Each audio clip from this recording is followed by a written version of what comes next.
नमस्कार। 27 अगस्त 2025 बुधवार है आज।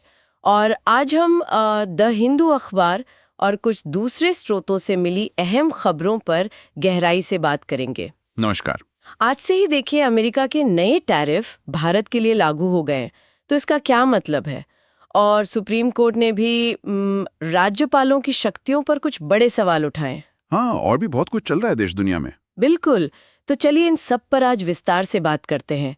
हमारा मकसद है कि ये जो जटिल मुद्दे हैं इन्हें थोड़ा आसान बनाए और समझे कि इनका असल मतलब क्या है। सही बात है, कोशिश यही रहेगी। तो सबसे पहले वही बड़ी खबर लेते हैं जिसका असर आज से दिखना शुरू हो गया है। अमेरिका ने भारत पर वो अतिरिक्त 25% टैरिफ लगा दिए हैं जो आज से लागू हैं। हाँ, ये बिल्कुल ताज़ा बात है। वो अमेरिकी होमलैंड सिक्योरिटी डिपार्टमेंट का नोटिफिकेशन आ गया है। हाँ, अच्छा। और ये जो 25% हैं, ये उस 25% के ऊपर है जो अमेरिका ने 7 अगस्त को लगाया था। भारत रूस से तेल ले रहा है उसके जवाब में। ओहो, तो मतलब कुल मिलाकर अब 50% तक टैरिफ हो सकता है कुछ चीजों पर। जी हाँ, बिल्कुल। कई भारतीय सामानों पर अब ये भारी टैरिफ लग सकता है। 50%? ये तो बहुत ज्यादा लगता है। इसका असर कितना बड़ा हो सकता है? एक्सपोर्टर्स क्या कह रहे हैं, उनमें चिंता है? चिंता तो बहुत है, जाहिर है। मतलब शुरुआती अनुमान यह है कि करीब 47 अरब डॉलर का जो भारतीय सामान है वो प्रभावित हो सकता है। 47 अरब डॉलर? हाँ, और जो federation of Indian export organisations है, FIEO, उनके अध्यक्ष हैं SC रल्हन। उनका कहना है कि लगभग 55% जो अमेरिकी निर्यात है हमारा, उस पर लागत 30-35% तक बढ़ सकती है। बाप रे। तो सीधी सी बात है, हमारे उत्पाद अमेरिका में महंगे हो जाएंगे। चीन, वियतनाम, कंबोडिया, इनके सामानों के मुकाबले में। हाँ, कंपटीशन में टिकना मुश्किल होगा फिर तो। बिल्कुल। और हालात देखिए, FIEO बता रहा है कि तिरुपुर, नोएडा, सूरत, जो टेक्सटाइल और कपड़ों के बड़े सेंटर हैं, वहां निर्माताओं ने फिलहाल उत्पादन ही रोक दिया है। उत्पादन रोक दिया? ये तो बहुत गंभीर बात है। हाँ, ये एक बड़ा झटका है इंडस्ट्री के लिए। अच्छा, क्या ये जो नए टैरिफ्स हैं ये सभी भारतीय सामानों पर लगेंगे या कुछ छूट भी दी गई है? नहीं, सभी पर नहीं है। वो जो अमेरिकी नोटिफिकेशन है, उसमें कुछ चीजों को इस अतिरिक्त 25% से छूट दी है, जैसे लोहा, स्टील या एल्यूमिनियम के उत्पाद। ठीक है। फिर जो यात्री गाड़ियां हैं, सेडान, SUV, मिनी वैन वगैरह, और हल्के ट्रक, कार्गो वैन, इन पर भी ये अतिरिक्त टैरिफ नहीं है। अच्छा। और सेमी फिनिश्ड कॉपर और कुछ कॉपर के जो डेरिवेटिव उत्पाद हैं, उन्हें भी बाहर रखा है। लेकिन फिर भी एक बहुत बड़ा हिस्सा इसकी चपेट में आ रहा है।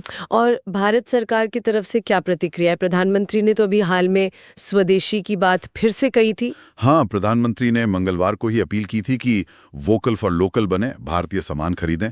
तो एक तरह से ये बाहरी दबाव के बीच घरेलू मांग को संभालने की कोशिश कह सकते हैं। विदेश मंत्रालय मतलब MEA ने अभी कोई नया बयान तो नहीं दिया इस पर, लेकिन वो पहले ही कह चुके हैं कि ये टैरिफ अनुचित, अन्यायपूर्ण और अतार्किक हैं। अभी तक भारत ने कोई जवाबी टैरिफ लगाया नहीं है। अब देखना होगा कि आगे क्या होता है। खासकर प्रधानमंत्री चीन जा रहे हैं, शायद वहां शी जिनपिंग से बात हो इस पर। हाँ, ये भी एक एंगल है क्योंकि चीनी राजदूत ने भी तो कुछ कहा था अमेरिका के बारे में। हाँ, उन्होंने अमेरिका को धौंस जमाने वाला कहा था और भारत के साथ खड़े होने की बात कही थी। तो कूटनीतिक तौर पर ये थोड़ी मतलब पेचीदा स्थिति है। बिल्कुल। अच्छा, इसी आर्थिक मोर्चे से जुड़ी एक और खबर है कपास यानी कॉटन की। सरकार ने उस पर आयात शुल्क हटा दिया है। क्यों? हाँ, ये भी एक इंटरेस्टिंग डेवलपमेंट है। वो जो 11% का आयात शुल्क था जो फरवरी 2021 में लगा था, उसे सरकार ने फिलहाल 30 सितंबर तक के लिए हटा दिया है। अच्छा, सिर्फ 30 सितंबर तक? हाँ, फिलहाल तो यही कहा है। और ये फैसला तब आया है जब देश में कपास का उत्पादन पिछले 15 सालों में सबसे कम रहने का अनुमान है, करीब 294 लाख गांठ। और जरूरत कितनी है? जरूरत है करीब 310 लाख गांठ की। मतलब उत्पादन जरूरत से कम है। और देखिए, मजे की बात यह है कि पिछले साल इंपोर्ट ड्यूटी लगी हुई थी, उसके बावजूद कपास का आयात 107% से ज्यादा बढ़ गया था, 1.2 अरब डॉलर का। अरे, तो मतलब घरेलू कमी काफी ज्यादा थी। हाँ, ऐसा लगता है। तो अब ये शुल्क हटाने से क्या होगा? टेक्सटाइल इंडस्ट्री को फायदा होगा? हाँ, टेक्सटाइल इंडस्ट्री, खासकर जो गारमेंट एक्सपोर्टर्स हैं, वो तो खुश हैं। वो कह रहे हैं कि कच्चा माल यानी कपास सस्ता होगा तो उन्हें अंतर्राष्ट्रीय बाजार में मदद मिलेगी, खासकर जब अमेरिका वाले टैरिफ की मार पड़ रही है। लेकिन इसमें पेंच ये है कि छूट सिर्फ 30 सितंबर तक है। तो अनुमान है कि इस दौरान सिर्फ 2-1 लाख गांठ कपास ही बिना शुल्क के आ पाएगी, जो पहले से रास्ते में है। तो शायद असर बहुत लंबा ना हो। और किसानों का क्या? उन्हें चिंता नहीं होगी कि बाहर से सस्ता कपास आएगा तो उनकी फसल का दाम गिर जाएगा। बिल्कुल, उनकी चिंता तो जायज़ है। किसानों को डर है कि इससे घरेलू खेती पर असर पड़ेगा, उन्हें सही दाम नहीं मिलेंगे। हाँ, इंडस्ट्री तो कह रही है कि भाई एक परमानेंट पॉलिसी बनाओ, हर साल अप्रैल से सितंबर जब फसल नहीं होती तब शुल्क हटा दो। सरकार ने अवश्य अगले सीजन के लिए एमएसपी मतलब न्यूनतम समर्थन मूल्य 8% बढ़ाया जरूर है, शायद किसानों की चिंता थोड़ी कम करने के लिए। अच्छा, तो ये एक तरह का बैलेंस बनाने की कोशिश चल रही है, इंडस्ट्री की जरूरत और किसानों का हित। ये आर्थिक चुनौतियां अपनी जगह हैं, लेकिन देश के अंदर भी कुछ बड़े संवैधानिक और संस्थागत सवाल उठ रहे हैं। सुप्रीम कोर्ट ने राज्यपालों की भूमिका पर कुछ कहा है। जी हाँ, ये मामला काफी महत्वपूर्ण है। चीफ जस्टिस BR गवई की बेंच ने केंद्र सरकार और बीजेपी शासित राज्यों से एक बहुत तीखा सवाल पूछा है। क्या सवाल है? कोर्ट ने कहा कि देखिए, जब किसी राज्य में राष्ट्रपति शासन अनुच्छेद 356 लगाने की सिफारिश करने वाले राज्यपाल के विवेक की उनके फैसले की न्यायिक समीक्षा हो सकती है, अदालत देख सकती है कि फैसला सही था या नहीं। हाँ, तो फिर जो राज्यपाल राज्य विधानसभा से पास हुए बिलों पर सालों साल बैठे रहते हैं, कोई फैसला नहीं लेते, उनके विवेक अनुच्छेद 200 के तहत की समीक्षा क्यों नहीं हो सकती? अरे वाह, ये तो बहुत बड़ा सवाल है। मतलब कोर्ट कह रहा है कि अगर एक तरह की विवेक की समीक्षा हो सकती है तो दूसरे की क्यों नहीं? बिल्कुल। और ये सवाल तब उठा जब महाराष्ट्र सरकार के वकील नीरज किशन कौल दलील दे रहे थे कि राज्यपाल की विवेकाधीन शक्तियां बहुत व्यापक हैं, कोर्ट को दखल नहीं देना चाहिए। अच्छा, तो चीफ जस्टिस ने पूछा, तो क्या मतलब है इसका कि कोई राज्यपाल 2020 से 2025 तक 5 साल बिल पर बैठा रहे तो अदालत चुप रहे? उन्होंने अंबेडकर का भी जिक्र किया कि केंद्र और राज्य अपने अपने दायरे में स्वायत्त है। ये पूरा मामला असल में एक राष्ट्रपति संदर्भ प्रेसिडेंशियल रेफरेंस के तौर पर सुना जा रहा है, जिसकी शुरुआत तमिलनाडु सरकार की याचिका पर सुप्रीम कोर्ट के अप्रैल के एक फैसले से हुई थी। हाँ, जिसमें कोर्ट ने कहा था कि राष्ट्रपति और राज्यपालों को बिलों पर फैसला लेने के लिए 3 महीने का समय लेना चाहिए, है ना? जी बिल्कुल वही। तो ये केंद्र राज्य संबंधों और शक्तियों के संतुलन का एक बहुत बड़ा मुद्दा है।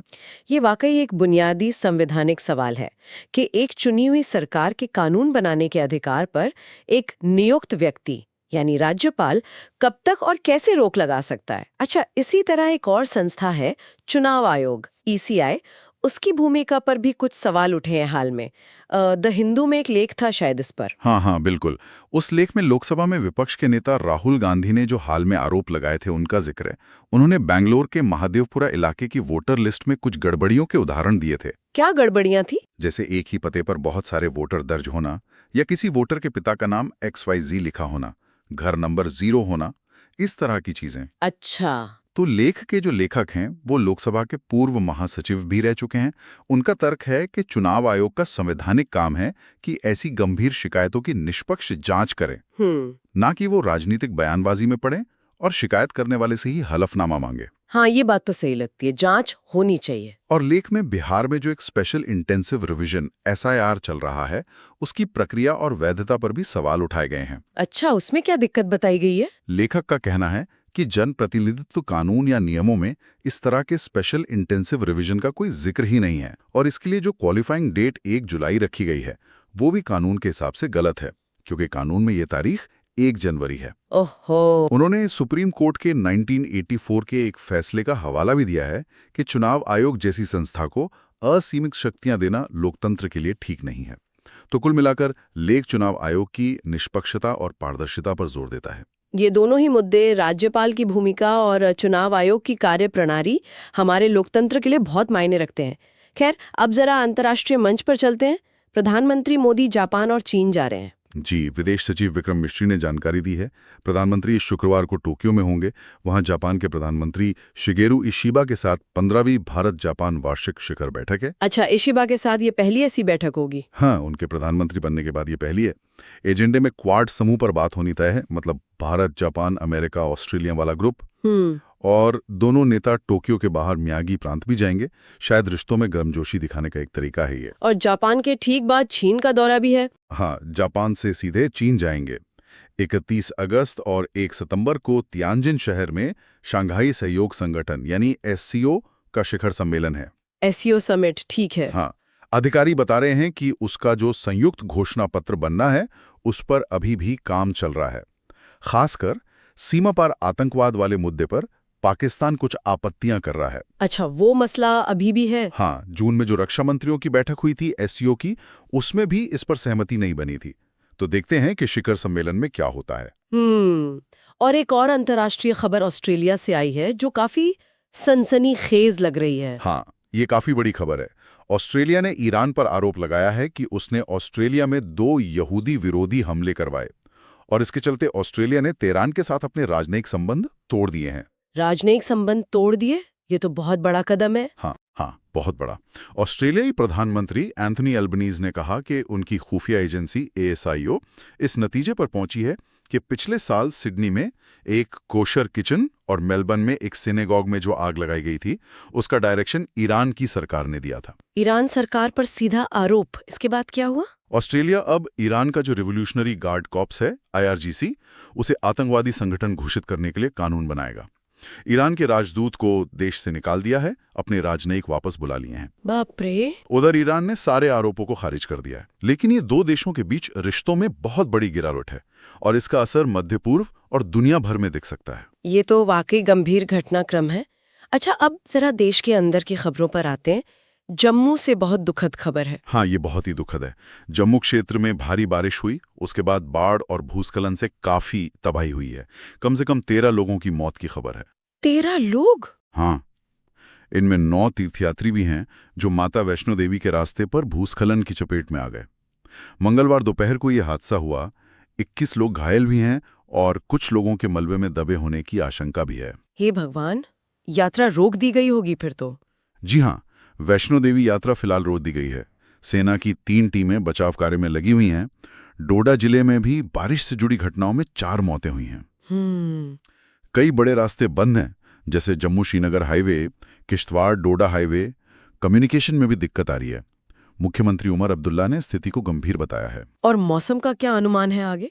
मौसम विभाग ने अगले 24 घंटे यानी आज 27 अगस्त तक भारी बारिश, बाढ़ और भूस्खलन की चेतावनी दी है। तो स्थिति अभी भी चिंताजनक है। ये प्राकृतिक आपदाएं वाकई बहुत पीड़ादायक होती हैं। अच्छा, दूसरी तरफ राजधानी दिल्ली में आवारा कुत्तों को लेके कुछ चल रहा है। प्रशासन कुछ कर रहा है? जी, सुप्रीम कोर्ट ने हाल में एक आदेश दिया था। उसके बाद दिल्ली नगर निगम यानी MCD थोड़ी सक्रिय हुई है। MCD ने सभी पार्षदों से कहा है कि वो अपने इलाके की RWAs मतलब रेजिडेंट वेलफेयर एसोसिएशनों के साथ मिलकर इसी हफ्ते के अंत तक आवारा कुत्तों को खाना खिलाने के लिए तय जगह फाइनल करें। Feeding spots. अच्छा, फीडिंग स्पॉट्स तय करने हैं। हाँ, MCD के एक अधिकारी ने बताया कि कोशिश ये है कि ये स्पॉट पार्क, खेल के मैदान या व्यस्त सड़कों से दूर हों, ताकि लोगों और कुत्तों में टकराव कम हो। ये कुत्तों के काटने की घटनाएं बढ़ रही हैं क्या दिल्ली में? MCD के आंकड़े तो यही दिखाते हैं। इस साल अब तक 26,000 से ज्यादा मामले आए हैं कुत्तों के काटने के, और रेबीज के भी 49 मामले आए हैं। ओह, ये तो काफी है। हाँ, समस्या गंभीर है। इसीलिए MCD 2 नए स्थायी एनिमल शेल्टर्स भी बना रही है, एक द्वारका सेक्टर 29 में और एक उत्तरी दिल्ली में बेला रोड पर। अच्छा, ये शेल्टर किसके लिए होंगे? ये खासतौर पर बीमार और जो आक्रामक कुत्ते हैं उनके लिए होंगे। द्वारका वाले की क्षमता भी बढ़ाई जा रही है, 300 से बढ़ाकर 1200, और कुत्तों को रखने लायक बनाया जा रहा है। तो कोशिश हो रही है, लेकिन ये समस्या जटिल है। तो आज हमने कई अलग अलग मोर्चों पर नजर डाली। एक तरफ अमेरिका की टैरिफ हैं, अंतर्राष्ट्रीय व्यापार की चुनौतियां, दूसरी तरफ कपास जैसी घरेलू आर्थिक चिंताएं हैं। बिल्कुल, और फिर देश के अंदर राज्यपाल, चुनाव आयोग जैसी संस्थाओं की भूमिका पर इतने बड़े सवाल उठ रहे हैं। हाँ, कूटनीति में देखें तो जापान जैसे दोस्तों के साथ रिश्ते मजबूत करने की कोशिश है, लेकिन ऑस्ट्रेलिया, ईरान जैसे तनाव भी हैं। SCO में अपनी मुश्किलें हैं। सही, और देश के भीतर जम्मू में बाढ़ जैसी आपदाएं हैं तो दिल्ली में कुत्तों के प्रबंधन जैसी शहरी चुनौतियां भी। मतलब एक साथ बहुत कुछ चल रहा है। इन सब खबरों के बीच एक और पहलू है जो शायद इन सबको कहीं ना कहीं जोड़ता है। द हिंदू में ही एक और लेख था जो अमेरिकी टैरिफ के असर को भारत की महिला श्रम शक्ति से जोड़ रहा था। हाँ, ये एक बहुत जरूरी बात है। उस लेख का तर्क ये है कि जब अमेरिका जैसे टैरिफ लगते हैं तो इसका असर उन क्षेत्रों पर ज्यादा पड़ता है जहां महिलाएं ज्यादा काम करती हैं। जैसे टेक्सटाइल यानी कपड़ा उद्योग, रत्न और आभूषण, चमड़ा, जूते। इन क्षेत्रों में अनुमान है कि करीब 5 करोड़ लोग काम करते हैं और इनमें महिलाओं की संख्या काफी ज्यादा है। अच्छा, तो अगर इन सेक्टरों का निर्यात 50% तक गिरता है, जैसा कि डर है, तो इसका सीधा असर लाखों महिलाओं के रोजगार पर, उनकी आमदनी पर पड़ेगा। तो ये सिर्फ एक आर्थिक मुद्दा नहीं रह जाता, ये तो लैंगिक समानता से भी जुड़ जाता है। बिल्कुल। ये इस बात पर रोशनी डालता है कि भारत के लिए अपनी आधी आबादी यानी महिलाओं की जो आर्थिक क्षमता है उसे पूरी तरह इस्तेमाल करना कितना जरूरी है। भारत में जो महिला श्रम बल भागीदारी दर है, FLFPR कहते हैं जिसे, मतलब काम करने वाली या काम ढूंढने वाली महिलाओं का प्रतिशत, वो अभी भी 37% से 41.7% के बीच ही है। ये तो काफी कम लगता है। हाँ, वैश्विक औसत से कम है, और चीन जैसे देश जहां ये 60% है, उससे तो बहुत पीछे हैं हम। तो जब अर्थव्यवस्था पर दबाव आता है तो ये कमी और ज्यादा महसूस होती है। तो क्या हम ये कह सकते हैं कि भारत को अगर आर्थिक रूप से मजबूत बनना है, निर्यात बढ़ाना है, विकास करना है, तो महिलाओं का आर्थिक सशक्तिकरण अब सिर्फ एक सामाजिक मुद्दा नहीं बल्कि एक रणनीतिक जरूरत बन गया है, खासकर तब जब हम कहते हैं कि हमारा डेमोग्राफिक डिविडेंड का पीक नजदीक आ रहा है? ये सोचने के लिए एक बहुत ही मौजूद सवाल है।